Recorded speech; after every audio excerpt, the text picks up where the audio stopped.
जैसे मैंने आपको कहा पेज 193 क्वेश्चन 3 के लिए सभी रूलिंग कंप्लीट करेंगे। तो हमारे पास है revaluation, partners capital, bank and goodwill, but मैंने एक एडिशनल अकाउंट ओपन किया हुआ है, कवितास एग्जीक्यूटर्स लोन अकाउंट। क्यों ओपन किया ये आज हम देखेंगे। तो सभी बैलेंस शीट के नीचे एक 3 to 4 लाइंस का ओपन करेंगे। Kavita's executors loan account means उसके लीगल हेयर का अकाउंट हमने इस क्वेश्चन में ओपन किया हुआ है। क्यों? क्योंकि इससे रिलेटेड आपको एक एडजस्टमेंट दी है जिसके कारण मुझे उसके लीगल हेयर का अकाउंट भी ओपन करना पड़ेगा।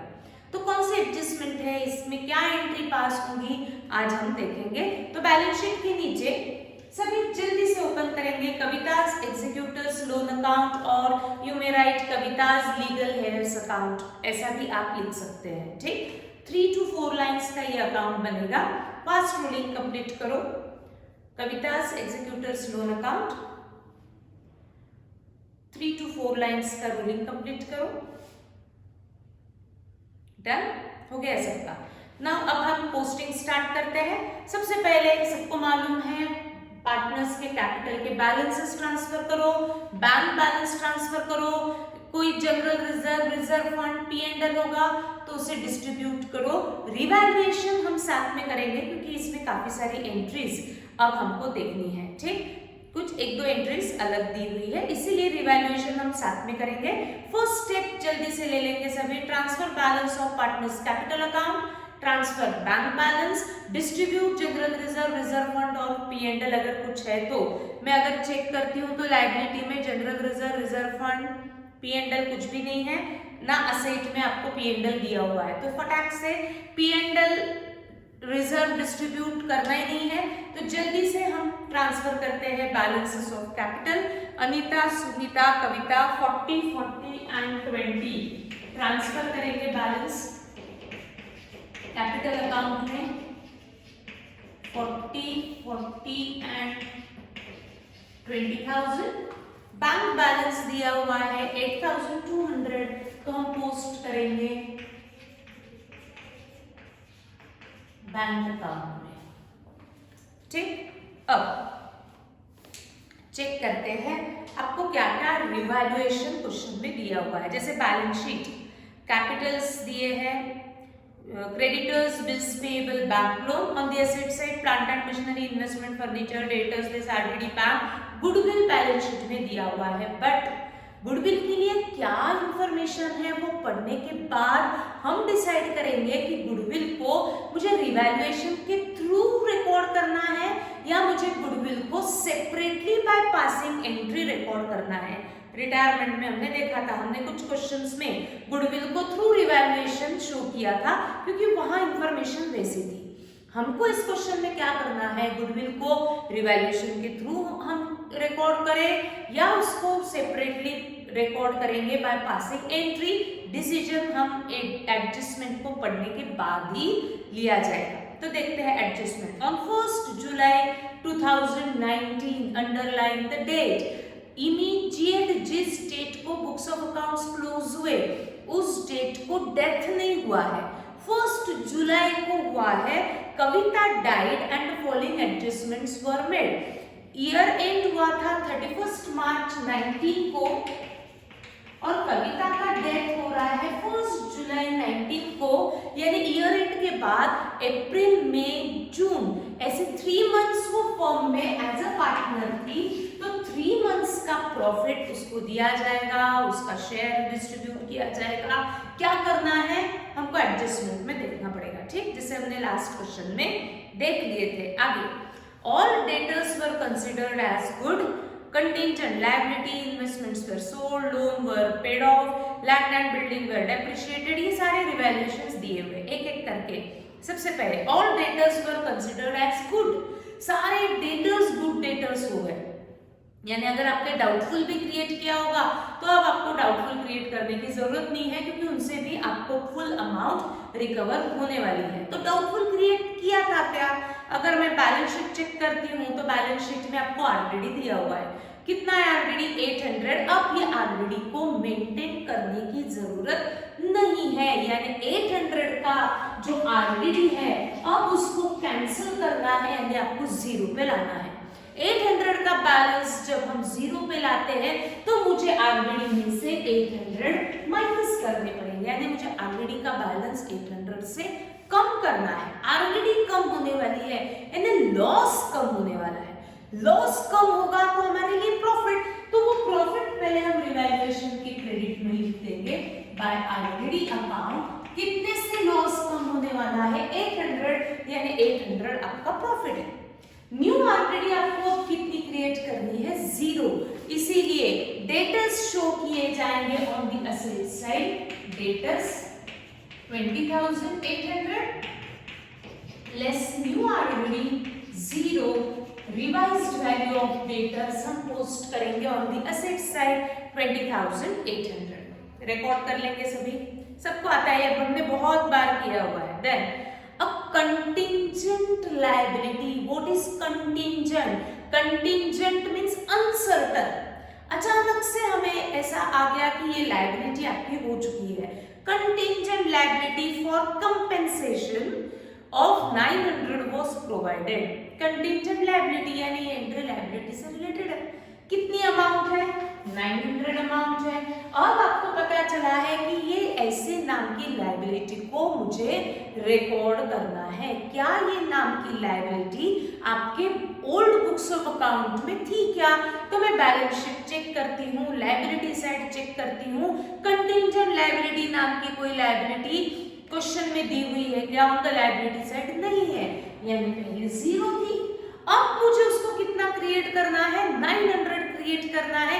ये अनसर्टन है। आज अचानक से मुझे पता चला कि कंपेंसेशन नाम की लाइबिलिटी रेज हो रही है 900 से।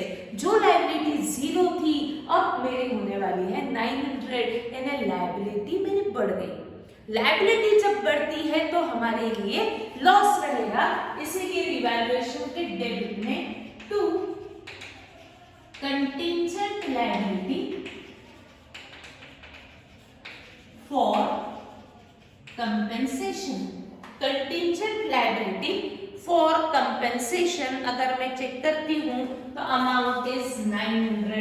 एडजस्टमेंट में है यानी इसका मैंने सिंगल इफेक्ट दिया।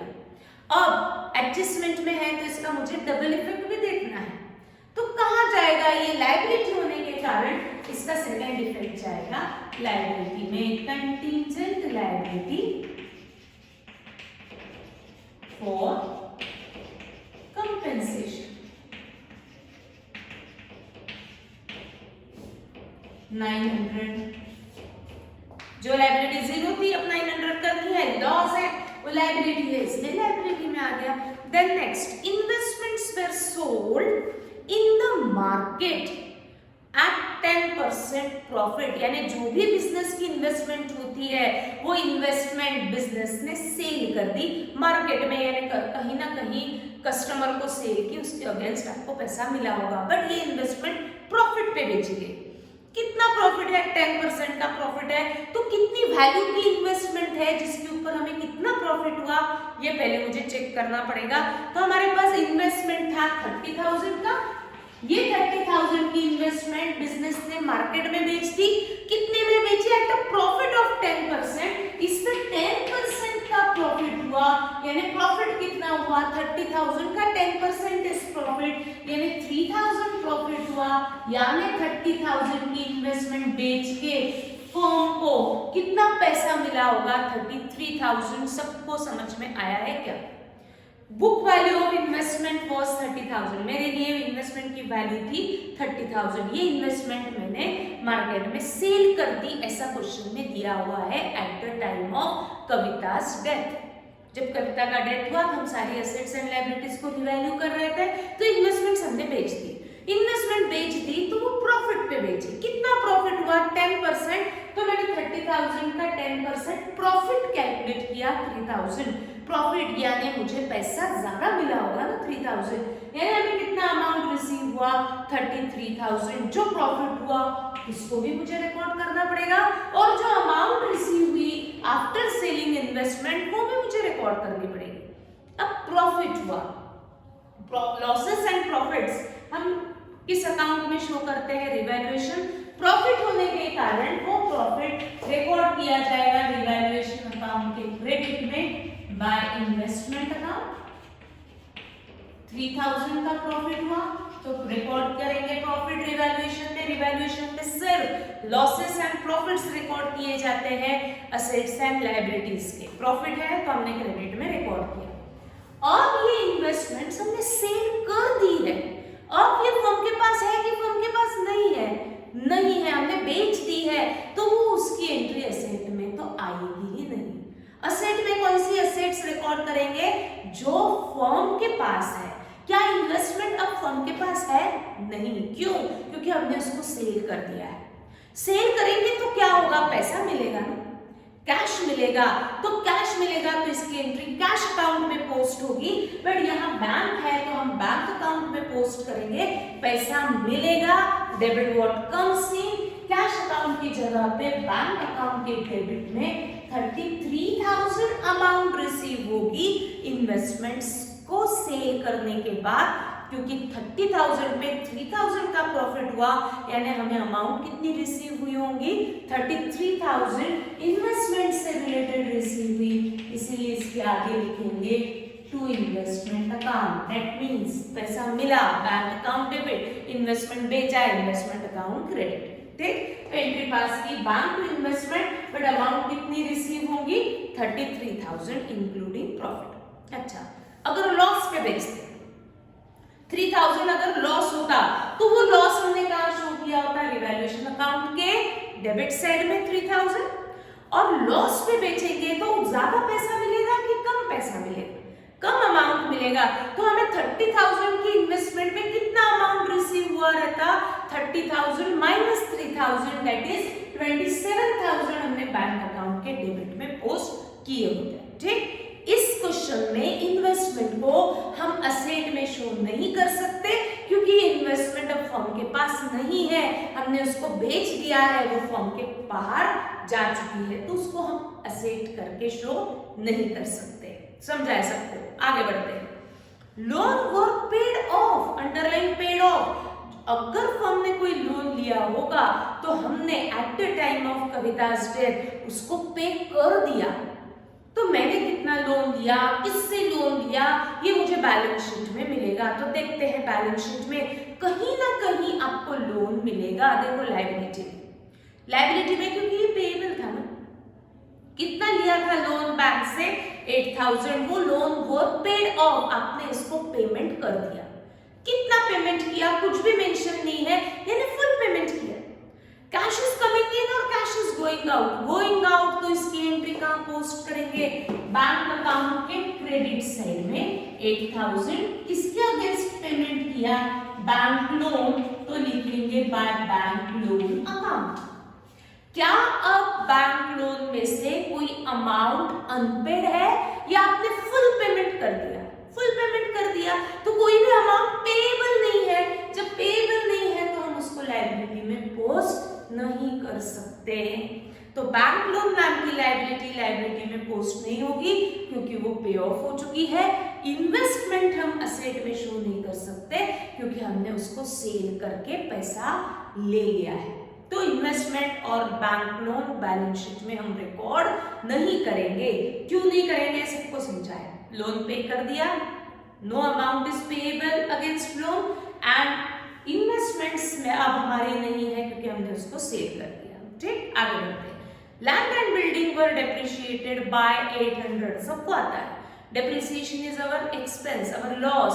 तो वो लॉस पहले शो करेंगे रिवैल्यूएशन के डेबिट में to land and building 800। Land and building book value of land and building was given in balance sheet at 55,800 less depreciation कहा है तो हम depreciation लिखेंगे 800, 55,000। डन। आगे लैंड एंड बिल्डिंग लिखा है बट ऊपर प्लांट एंड बिल्डिंग लिखा है तो हम इसी पे ही एडजस्टमेंट करेंगे। ठीक है, नाउ नेक्स्ट फर्नीचर बाय 1100 आता है, फर्नीचर पे डेप्रिसिएशन इज 1100, लॉस है रिवैल्यूएशन अकाउंट के डेबिट में, furniture account, revised figure of furniture on the asset side post करेंगे after deducting depreciation. Furniture value was given at 16,000 less depreciation 1,100, 14,900 is the revised figure of furniture. Now, goodwill of the firm was valued at 15,000. It was to be raised in the books. Underline, it was to be raised. उन्होंने कहा कि इसको raised करो, यानी आपको goodwill को race के entry के थ्रू ही शो करना है। तो हम गुडविल को रिवैल्यूएशन के थ्रू भी शो कर सकते हैं, बट स्पेसिफिकली जब दिया है कि इसको रेस करना है तो आपको इसको थ्रू रिकॉर्ड करना पड़ेगा जर्नल एंट्री। तो ये गुडविल को हम लास्ट में ट्रीटमेंट देंगे जब after closing revaluation. Then Kavita was entitled to get her share in profit up to the date for the year estimated at, ये हम बाद में देखेंगे। कविता का डेथ हो रहा है, तो जिसका डेथ हो रहा है उससे रिलेटेड एंट्रीज हम लास्ट में करेंगे। The amount due to Kavita's executors was paid by NEFT, ये एडजस्टमेंट देने के कारण उसके एग्जीक्यूटर को फर्म ने एनईएफटी के थ्रू पेमेंट कर दिया है। ये एडजस्टमेंट देने के कारण हमने ये कवितास एग्जीक्यूटर्स लोन अकाउंट को ओपन किया है। अगर ये अमाउंट पे नहीं होता तो हमको वो पेएबल करके शो करना है, तो उसके लिए हमको अकाउंट ओपन करने की जरूरत नहीं है। जब उसका अकाउंट बैलेंस हमने पे कर दिया है तो इसीलिए हमने इसका अकाउंट ओपन किया हुआ है। ठीक, तो सारे रिवैल्यूएशंस हो चुके हैं। चेक करते हैं बैलेंस शीट। कैपिटल्स पोस्ट हो चुके हैं, creditors bills payable as it is post कर देते हैं 30,000 and 20,000। Creditors 30,000, bills payable 2,000, bank loan liability था बट उसको हम as it is carry forward नहीं करेंगे क्योंकि वो पे ऑफ हो चुका है, उसकी एंट्री बैंक अकाउंट में पोस्ट हो चुकी है। तो बैंक लोन के ऊपर रिवैल्यूएशन था, इसको हमने पे कर दिया है, ऐसा इंफॉर्मेशन था, तो इसलिए हमने उसको बैलेंस शीट में रिकॉर्ड नहीं करना है।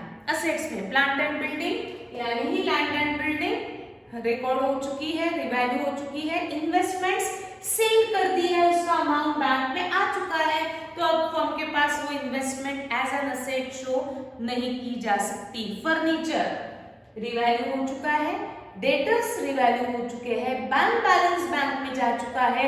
गुडविल मुझे रिवैल्यूएशन के थ्रू पोस्ट नहीं करना है क्योंकि it was raised in the books दिया है, यानी वो आपसे एक्सपेक्ट कर रहे हैं कि रेज की एंट्री पास करो, तो इसको मुझे सेपरेटली रिकॉर्ड करना पड़ेगा बाय पासिंग जर्नल एंट्री। तो जर्नल गुडविल का कब होगा?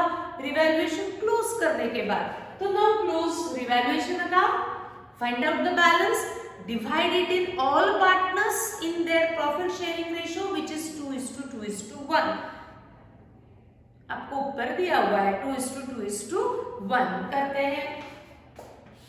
रिवैल्यूएशन क्लोज, क्रेडिट 3,800, देखते हैं डेबिट 1,000 का डिफरेंस है, ये 1,000 हम डिवाइड करेंगे 2/5 एंड 1/5 यानी 400 and 200, 400 200। First share first partner का अनीता, सुनीता, कविता, लिखते हैं to Anita's capital, to Sunita's capital, to Kavita's capital.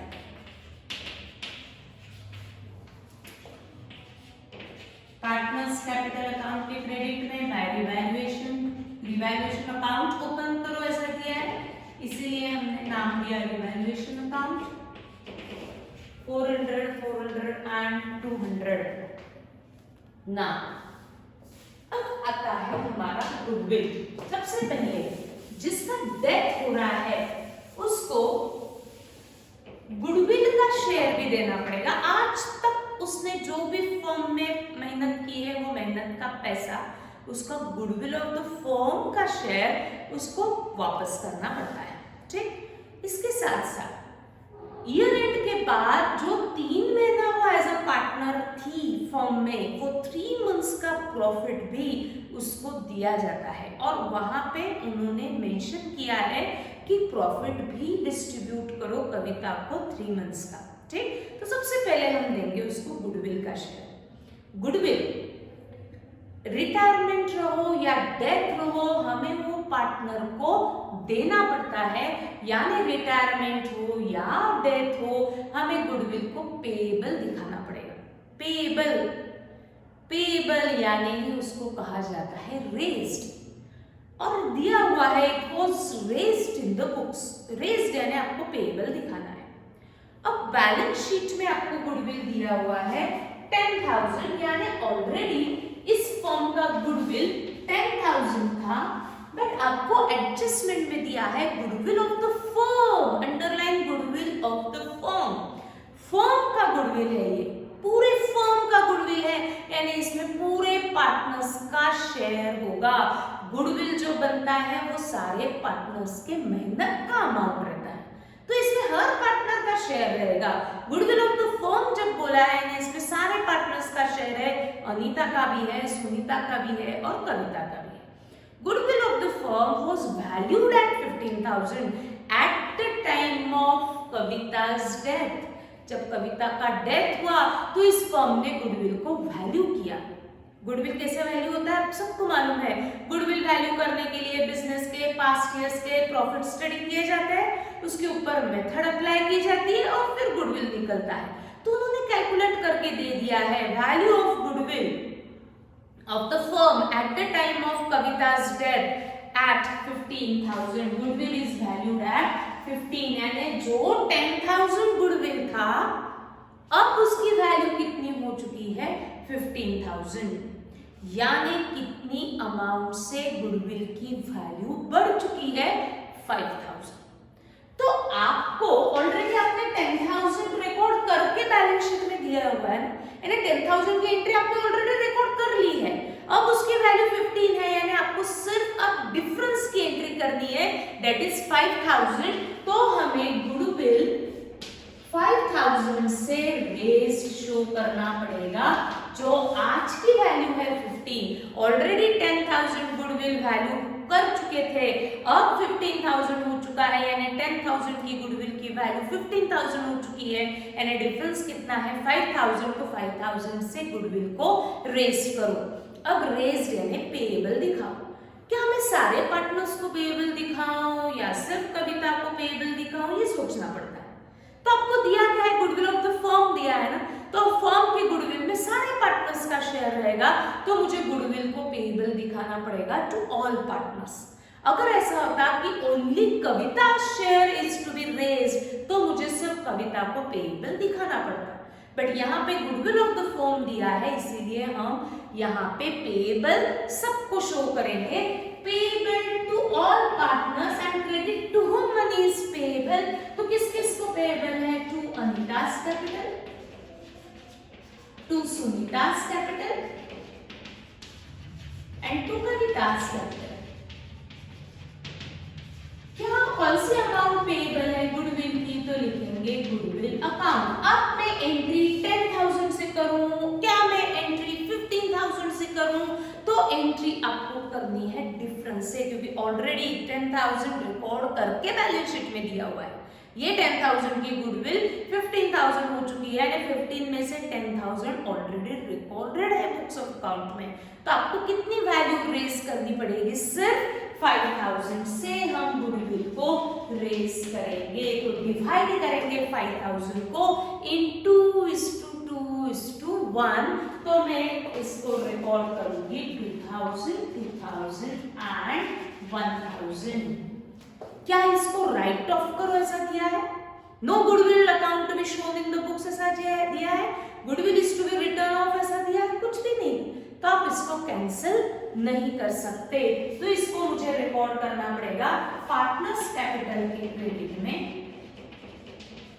Bye goodwill account 2,000, 2,000 and 1000। Goodwill एक ही बार डेबिट हुआ, यानी इसको मैंने कैंसिल नहीं किया, that means goodwill account shows balance कितना 5000 का। ऑलरेडी ऊपर बैलेंस शीट में कितना गुडविल दिया हुआ है 10,000, इसको तो मुझे रिकॉर्ड करना ही पड़ेगा एज इट इज। प्लस हमने और रेज किया कितने से 5000 से, क्यों? क्योंकि उसकी रिवैल्यूड फिगर कितनी है 15,000, जो रिवैल्यूड फिगर होती है वो बैलेंस शीट में शो होती है, ठीक। 15 में से 10 ऑलरेडी रिकॉर्डेड था, तो हमने इसीलिए सिर्फ रेज कितने से किया 5000 से। डन, सबको आगे बढ़ते हैं। अब जो पार्टनर रिटायर होगा, सॉरी जिस पार्टनर का डेथ हो रहा है, उसको क्या हमने 3 मंथ्स का प्रॉफिट दिया नहीं दिया, ये क्वेश्चन में देखना पड़ता है। देखो दिया हुआ है point number 7, Kavita was entitled to get her share in profit up to the date of her death. Profit for 1920 was estimated at 10,000। यानी देखो कल का एक्सप्लेनेशन याद करो, Kavita's share up to the date of her death, share of profit up to the date of her death. ऐसा क्यों कहा? क्योंकि books of account and close की हमने मार्च 19 को, यहाँ प्रॉफिट डिस्ट्रीब्यूट कर दिया था। कविता का डेथ कब हुआ 1 जुलाई को, यानी वो एज अ पार्टनर फॉर्म में 3 मंथ्स थी, यानी उसने 3 मंथ्स का काम किया है, तो उसका 3 मंथ्स का प्रॉफिट उसको देना पड़ेगा, प्रॉफिट का शेयर उसको देना पड़ेगा। बट क्या हम P&L अकाउंट ऐसे जून जुलाई अगस्त कभी भी ओपन कर सकते हैं कि सिर्फ मार्च में ओपन कर सकते हैं? सिर्फ मार्च में। तो मैं यहाँ पे एक्चुअल P&L अकाउंट ओपन करके ये 3 मंथ्स का प्रॉफिट कैलकुलेट नहीं कर सकती, तो मुझे कुछ तो भी प्रॉफिट अज्यूम करना पड़ेगा on the basis of previous years profit. तो मुझे कुछ तो भी प्रॉफिट को अज्यूम करना पड़ेगा, और कितना प्रॉफिट अज्यूम करो ऐसा दिया है, प्रॉफिट फॉर 1920 वाज एस्टिमेटेड, यानी हमने अज्यूम किया कि 1 साल का प्रॉफिट 1920 का कितना होता है 10,000। इस बेसिस पे कविता को 3 मंथ्स का प्रॉफिट दो। तो उन्होंने कैलकुलेट, लास्ट क्वेश्चन में हमने इसको कैलकुलेट किया था, इस क्वेश्चन में उन्होंने एस्टिमेटेड प्रॉफिट दे दिया कि ये 3 मंथ्स का प्रॉफिट एक्चुअल नहीं कैलकुलेट होगा, अज्यूम्ड होगा, और वो अज्यूम प्रॉफिट कितना लो 10,000। तो सेकंड वर्किंग नोट में कैलकुलेट करेंगे, Kavita's share in profit up to date of her death, Kavita's share in profit up to the date of her death, actual या assumption? assumption, इसलिए आपको उन्होंने एस्टिमेटेड प्रॉफिट दिया हुआ है, लिखते हैं एस्टिमेटेड प्रॉफिट। ये प्रॉफिट को अज्यूम करो कि 1 साल का ये प्रॉफिट 10,000 है, इस बेसिस पे कविता को 3 मंथ्स का प्रॉफिट दो। प्रॉफिट जो होता है वो 1 मंथ 2 मंथ 3 मंथ्स होता है कि पूरे 12 मंथ्स का? 12 मंथ्स का। कविता पूरे 12 मंथ्स एज अ पार्टनर थी क्या after closing books of accounts? No. Kavita कितने मंथ्स थी? 3 मंथ्स थी। तो हम कैलकुलेट करेंगे 3 मंथ्स प्रॉफिट, 10,000 को मुझे 3 मंथ्स में कैलकुलेट करना है, तो इंटू 3/12, 3 4s दैट मीन्स 2,500। अब ये 2,500 जो प्रॉफिट कैलकुलेट हुआ, ये प्रॉफिट सिर्फ कविता का होगा कि इसमें सारे पार्टनर्स का शेयर होगा? सारे पार्टनर्स का ना, क्योंकि ये प्रॉफिट पूरे फर्म का था, तो ये जो 3 मंथ्स का प्रॉफिट आया वो भी पूरे फर्म का था। बट मुझे देना किसको है, सारे पार्टनर्स को कि सिर्फ कविता को? कविता को। तो लिखते हैं कविता's शेयर इन प्रॉफिट 2,500 इंटू कविता का शेयर कैलकुलेट करने के लिए मुझे कविता का रेशो लेना है। कितना है कविता का रेशो? कविता थर्ड पार्टनर है, तो 1/5 दैट इज 500। देखो तो समझाए क्या? पूरा एक बार रिवाइज करो।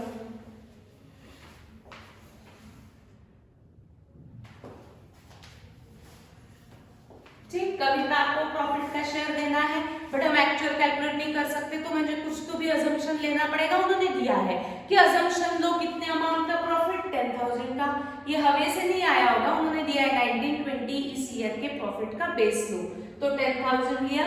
बट ये 10,000 पूरे 12 मंथ्स का है, बट कविता 3 मंथ्स पार्टनर थी, तो मैंने 3 मंथ्स का प्रॉफिट कैलकुलेट किया। बट प्रॉफिट में सारे पार्टनर्स का शेयर होता है, तो मैंने कविता का शेयर कैलकुलेट किया। यानी ये 500 अमाउंट ऑफ प्रॉफिट हो सकता है जो 3 मंथ्स का हो, जो आपको कविता को देना पड़ेगा, कविता को यानी उसके लीगल हेयर्स को देना पड़ेगा। तो इसकी एंट्री मुझे करनी है। ये कविता को amount is payable, credit to whom money is payable, इसीलिए Kavita's capital account credit. But ये प्रॉफिट है, प्रॉफिट निकलता है P&L से, बट एक्चुअल P&L कैलकुलेट करके नहीं हमने इसको कैलकुलेट किया, इसीलिए मैं इसको नाम देती हूँ P&L सस्पेंस अकाउंट। तो हमारी एंट्री पास होगी P&L suspense account debit to Kavita's capital account credit. इस एंट्री को मुझे पोस्ट करना है, P&L suspense to Kavita's capital, Kavita's capital के क्रेडिट में by P&L suspense account Kavita के कॉलम में, क्योंकि ये कविता को ही देना है। एक नया अकाउंट इन्वॉल्व हुआ P&L सस्पेंस, बट ये P&L सस्पेंस एक ही बार डेबिट हुआ, यानी ये अकाउंट शोज बैलेंस, इसीलिए उसको ट्रांसफर करो बैलेंस शीट में। डेबिट हुआ है इसीलिए on the asset side P&L suspense account 500। ठीक, नाउ क्लोज। सबसे पहले जिसका डेथ हुआ उसका अकाउंट, कविता का डेथ हुआ है, तो क्लोज करते हैं कविता's कैपिटल अकाउंट, ट्रांसफर करते हैं बैलेंस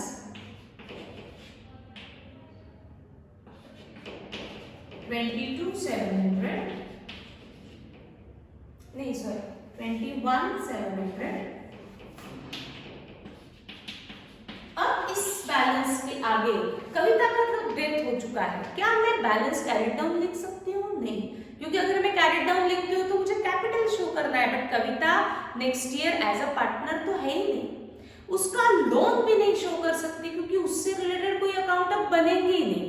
फिर हम ये बैलेंस किसको देंगे? उसके लीगल हेयर को, उसके एग्जीक्यूटर्स को, तो इसीलिए मैं लिखती हूँ to Kavita's executors loan account. मैंने ये बैलेंस उसके लीगल हेयर्स अकाउंट में यानी उनके एग्जीक्यूटर्स अकाउंट में ट्रांसफर किया। ऐसा एडजस्टमेंट नंबर लास्ट में दिया हुआ है ना, एग्जीक्यूटर्स लोन, इसलिए मैंने उसको एग्जीक्यूटर्स लोन में ट्रांसफर किया। मैंने इस क्वेश्चन में एग्जीक्यूटर लोन अकाउंट भी ओपन किया है, कैपिटल की डेबिट में लिखा है to Kavita's executors loan account, तो कविता's लोन एग्जीक्यूटर में हम लिखेंगे क्रेडिट में बाय कविता's कैपिटल अकाउंट। उसके लीगल हेयर्स को 21,700 रुपीज पे करने हैं, और फॉर्म ने इसको पे कर दिया, ऐसा एडजस्टमेंट नंबर 8 कहता है। देखो 8 में the amount due to Kavita's executors, जो कविता के एग्जीक्यूटर को हमें अमाउंट देना है, was paid, हमने पे कर दिया बाय NEFT। NEFT यानी हमने उसमें बैंक ट्रांसफर कर दिया, बैंक से पेमेंट कर दिया, पेमेंट कर दिया तो कैश इज कमिंग इन और गोइंग आउट, गोइंग आउट तो बैंक अकाउंट के क्रेडिट में किसको पे किया? कविता's एग्जीक्यूटर्स लोन अकाउंट। हमने पूरा अमाउंट उसके एग्जीक्यूटर को दे दिया, उसके लीगल हेयर्स को उसका पूरा अमाउंट दे दिया, उसमें से उसका ओरिजिनल कैपिटल है, उसमें उसका रिवैल्यूएशन का प्रॉफिट है, गुडविल का शेयर है, 3 मंथ्स का प्रॉफिट है, ऐसा टोटल अमाउंट उस एग्जीक्यूटर्स को हमने पे कर दिया। मैंने बैंक के क्रेडिट में लिखा है बाय कविता's एग्जीक्यूटर्स लोन, तो मुझे कविता's एग्जीक्यूटर्स लोन के डेबिट में लिखना पड़ेगा टू बैंक अकाउंट। देखो जितना था वो पूरा पे हो चुका है, तो एग्जीक्यूटर्स लोन अकाउंट हो गया टैली। क्या कोई अमाउंट अनपेड है क्या उसको? नहीं, जब पेएबल ही नहीं है तो हम उसको पेएबल में शो नहीं कर सकते, लायबिलिटी में शो नहीं कर सकते। लायबिलिटी में कब आएगा? जब वो अमाउंट अनपेड है ना। यहाँ दिया है कि पूरा पे कर दिए, तो लायबिलिटी में कुछ रिकॉर्ड करने की जरूरत नहीं है ना। क्लोज सिंपल चीज, remaining partners bank balance transfer करो बैलेंस शीट में, 42,400। इन बैलेंस के सामने हम ये कैरिड डाउन लिख सकते हैं। क्यों? क्योंकि ये फर्म में एज अ पार्टनर कंटिन्यू रहने वाले हैं। अनीता's कैपिटल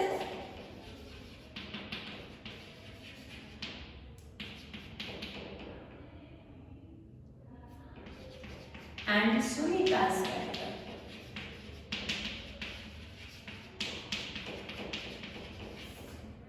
क्लोज करो बैंक का 41,200।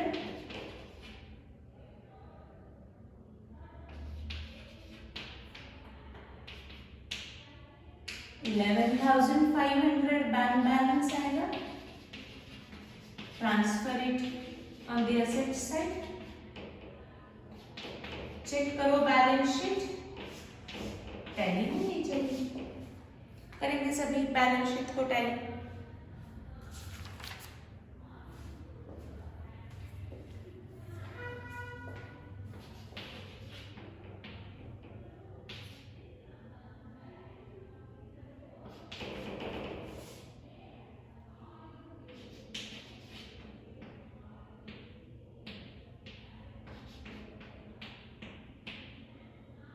यस 1,11,700।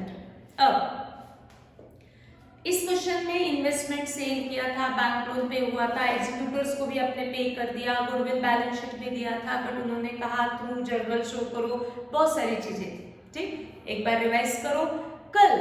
कल से हो सकता है कुछ क्वेश्चन में आपको पूरे अकाउंट्स नहीं पूछेंगे। डेथ ऑफ अ पार्टनर में मेनली फोकस वो करेंगे जिसका डेथ हुआ है उसका अकाउंट।